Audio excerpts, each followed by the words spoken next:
हजरत आली রাদিয়াল্লাহু তাআলা আনহুকে বলতে লাগে, এ বাবা আলী মসজিদের ভিতর থেকে একটি জিনিস নিয়ে আসো, লেখার একটি পাত্র নিয়ে আসো।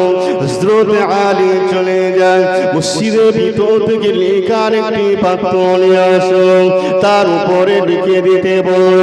তার উপর বিশ্বনবী বলছে হযরত আলী লিখছে, বিশ্বনবী বলছে হযরত এমনকি আলী লিখছে। না না না, উসমান গনির কাছে চিঠিটা লেখা হয়ে গেল। 2000 টাকার জন্য আবেদন করল। নিচে দিকে বিশ্বনবী নিজে হাতে আমার নবীর নামটা লিখে সই করে দিলেন, ব্যক্তির হাতে ধরিয়ে দিলেন। ওই ব্যক্তিটা ওই পত্রটা নিয়ে হযরত উসমান গনি বাড়ির দিকে এগিয়ে যেতে লাগে।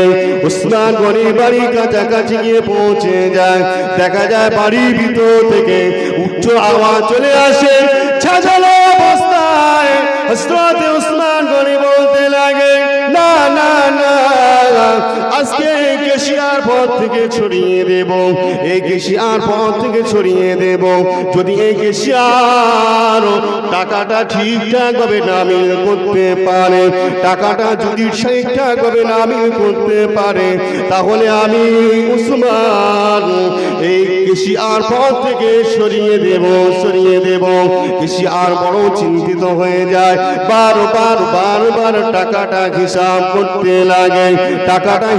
করতে লাগে, কিন্তু দেখা যায় টাকার হিসাব মেলে না, টাকার হিসাব মেলে না।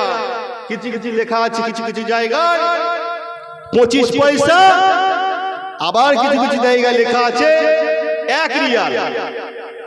1 রিয়াল মানে অনেক, হিসাব পাচ্ছে না। ওখানে দাঁড়িয়ে চিন্তা করছে, বাড়ির সর্বনাশ।